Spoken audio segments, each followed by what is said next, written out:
Magandang araw at good news po mga kababayan. Kanina mga 1:20 ay tuluyan ng nakapagpiyansa at nakalabas po ang lahat ng mga naikulong na 10 po na mga dating sundalo o tinawag na nilang Malita Boys. So out of 18, 14 na lang yung natira at naninindigan ngayon. So kahapon 10 yung napakulong dahil hindi sila napagbigyan na makapagpiyansa. Pero ganun pa man, ganun talaga yung mga challenges. And ang nakakabilib, hindi po sila sumusuko. Ang sabi ni Sir Walter, hindi sila susuko dahil ang sinasabi nga nila ay totoo. At mas naniniwala ako ngayon, lalo, na totoo yung kanilang sinasabi. Kasi kung hindi totoo yung kanilang sinasabi, bakit sila babayaran ng milyon-milyon? Bakit sila pagkakasayahan ng oras? Bakit kinakatakutan sila na humarap sa Blue Ribbon Committee at ginamit ang kanilang affidavit laban kay Martin Romualdez? So, totoo yung kanilang sinasabi. Kasi the moment na inoperan po sila, mga kababayan po natin, alam na po natin na talagang totoo ang kanilang sinasabi. Okay, panoorin natin ha, dahil matindi pala yung kumakausap sa kanila. Hindi basta-basta ordinaryong tao lang, kundi isang retiradong general na sundalo ang kumakausap sa kanila. Anyway, kumakausap para bumaliktad ha. Yan po ang mga ebidensya. Text messages. Pwede na tayo by 7 p.m. or 8 p.m. Pwede pa show attorney. Date niyan, kunin na yan. August 6. So last August 6 pa sir yung may last na... O yung deadline supposed to be. Pinapakita ni Atty. Valigoda para sa kalaman ng lahat. Yan po yung palitan ng text messages. Yung re-recruit sa kanila na bumaliktad. So may offer. Depende sa iyong hawak na dokumento at affidavit. 8 p.m. of August 6 ang deadline nila. Can we see the message attorney? Okay lang. Hindi, ayan, hindi magawa-gawa yan. Sorry. Sir, ano yung pinapertain ng offer? Is it, ano sir, million-million ba yung usapan natin dito? Ito. Tingnan nyo ito. Hanggang ngayong gabi na lang ang chance May decline pa. Ngayon hanggang gabi na lang ngayon ang chance para mag-recant. ng August 6 para tanggapin nila yung offer. No? Ito yung offer. Magkano naman po yung offer, attorney?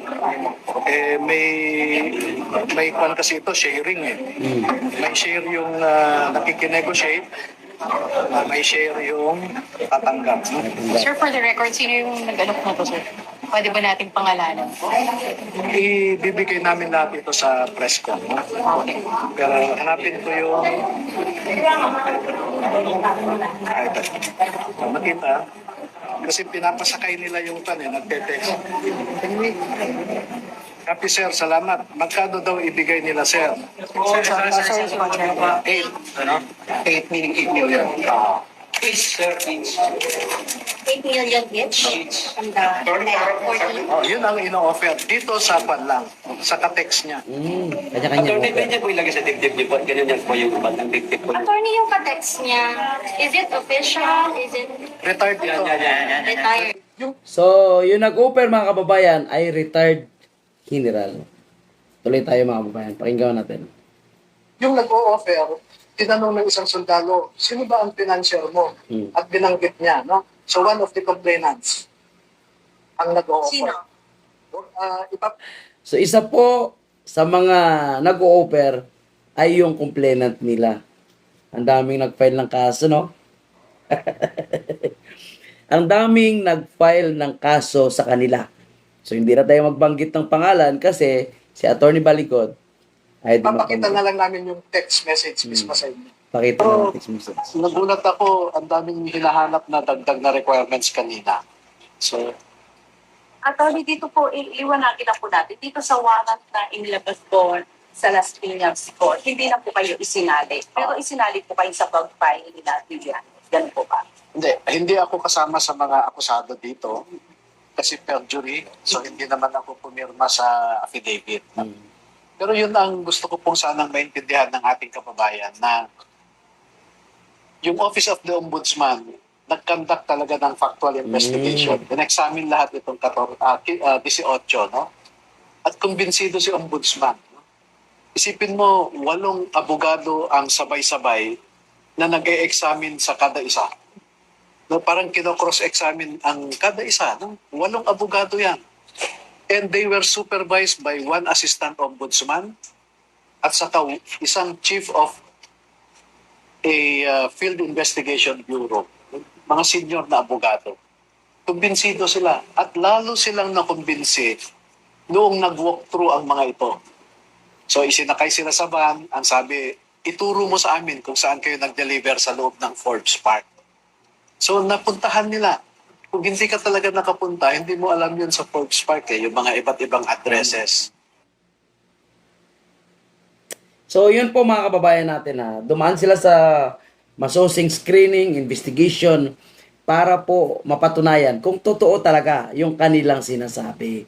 So, totoo naman kasi ginamit nga sa pag-file ng kaso laban kay Martin Romualdez. Ang problema lang, may nag-offer.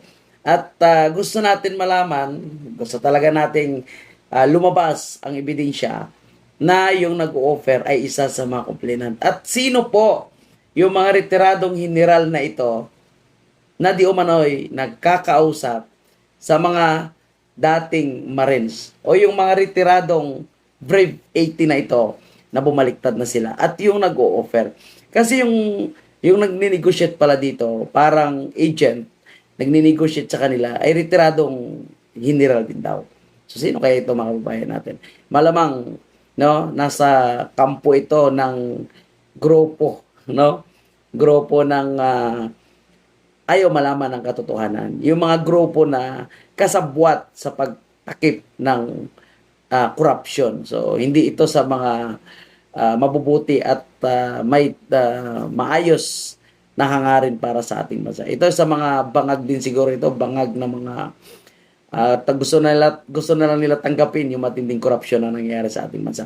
Kaya ninegotiate nila ang lahat ng mga Marines na ito. Pero in fairness sa mga natira, talagang hindi sila aatras, hindi sila magpapatakot, hindi sila magpapabayad, at handa nila umano harapin gaano man karaming kaso yung ipa-file sa kanila. At si Atty. Baligod nagpasalamat din pala sa lahat na ating mga kababayan. Sa mga nanonood dito, no, sa mga nagla-like, nag-share, na mga nagko-comment, na sumusuporta sa 18 na Marines, maraming salamat po. May mga nag-PM sa akin kung paano makatulong, paano makapagbigay ng suporta, kahit pang merienda lang man, pangkain lang man ng mga Marines. Sabi ko, direct na kayo kay Atty. Baligod. So, salamat sa inyo. Salamat yung pagsuporta. Sa inyong pag-share ng mga ginagawa nating content para sa kanila, salamat sa inyo. Dahil isa rin po yung tulay para malaman ng karamihan ng ating mga kababayan kung ano po yung sakripisyo na nangyayari po sa mga nanindigan kung ano ang tama. At alam ko, marami pang i-offer sa kanila. Marami pa talagang pagsubok na kanilang kakaharapin bago maayos yung bansa natin at bago mapanagot yung mga magnanakaw na yan. Kasi tingnan mo, ang isa po sa sinasabi nilang involved, ayan, ang sinasabi nilang tumanggap ng mali-malitang pera. Chairman ng Committee on Blue Ribbon. Wala na.